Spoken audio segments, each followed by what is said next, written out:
Bonjour, et si aujourd'hui dans cette vidéo nous parlions de l'argent dans le couple, qui doit gérer l'argent dans le couple? La femme, l'homme, celui qui en gagne le plus, celui qui en gagne moins? Je vous dis ça dans 2 secondes.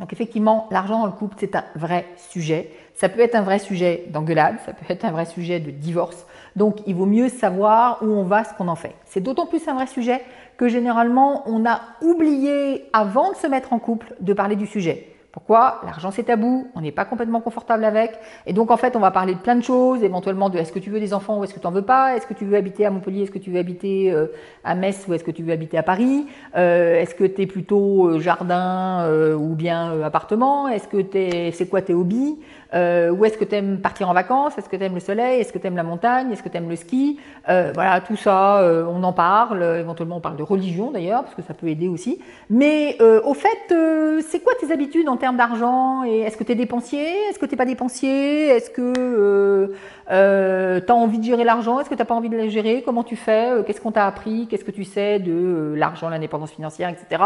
C'est rare qu'on en parle avant. Éventuellement, on le vit parce qu'on va au restaurant, on s'aperçoit que l'autre, il met pas la main à la pâte, il paye pas tout. On est peut-être un peu heurté, mais comme on est amoureux, forcément, on est en train de se mettre en couple, effectivement, on va pas aller dire « Ouais, mais alors quand même, tu chipotes un peu et ça me va pas. » Moralité, on est en couple et tout d'un coup, on se dit « Ah oui, mais là, mes finances, c'est plus moi et lui, c'est nous. Comment on fait pour gérer ces finances? Qui va gérer ?» Mon conseil, c'est dans la mesure du possible, les deux gèrent. Donc, dans la mesure du possible, les deux s'intéressent à l'argent. Maintenant, la plupart du temps, on ne va pas tenir son stylo à deux, on ne va pas tenir son fichier Excel à deux, on ne va pas tenir son logiciel de gestion personnelle à deux. Donc, effectivement, il y en a un qui va faire et l'autre qui va plutôt consulter, regarder, poser des questions. Mais en tout cas, ne tenez pas votre conjoint à l'écart. Et si vous êtes celui qui est tenu à l'écart, eh bien, faites en sorte de demander d'avoir une vision sur les comptes. Ça, c'est vraiment une première chose.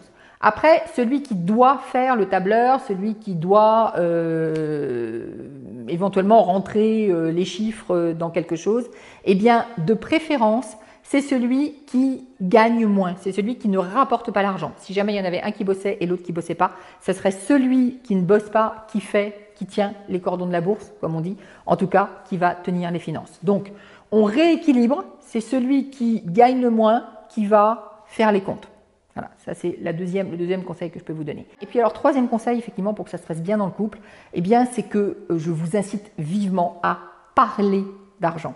Donc, non seulement il y en a un qui gère et vous êtes les deux à regarder, mais en plus, vous en parlez. C'est un sujet de discussion comme un autre, c'est pas un sujet de discussion tabou, c'est pas un sujet de discussion dangereux, c'est beaucoup moins dangereux que de parler de est-ce que tu veux un enfant et comment tu fais pour élever les enfants, sérieusement, mais simplement il va falloir en parler. Plus vous allez en parler, moins ce sera un risque de séparation, de divorce ou de quoi que ce soit pour votre couple. Voilà, donc 3 conseils pour que ça se passe bien et que vous puissiez profiter longtemps de votre argent à deux.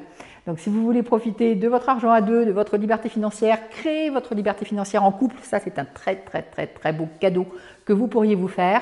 Eh bien, justement, téléchargez mon cadeau en cliquant sur le petit livre 7 conseils de prospérité, vous cliquez dessus, vous rentrez votre mail et vous avez mon cadeau, mes 7 conseils de prospérité qui vont vous aider à aller un pas plus loin sur le chemin de la liberté financière. J'oubliais, vous avez aimé cette vidéo, likez, mettez un petit pouce pour dire c'est chouette, c'est super, c'était bien, j'ai appris quelque chose, ça m'a ouvert l'esprit et on se retrouve la semaine prochaine pour une nouvelle vidéo.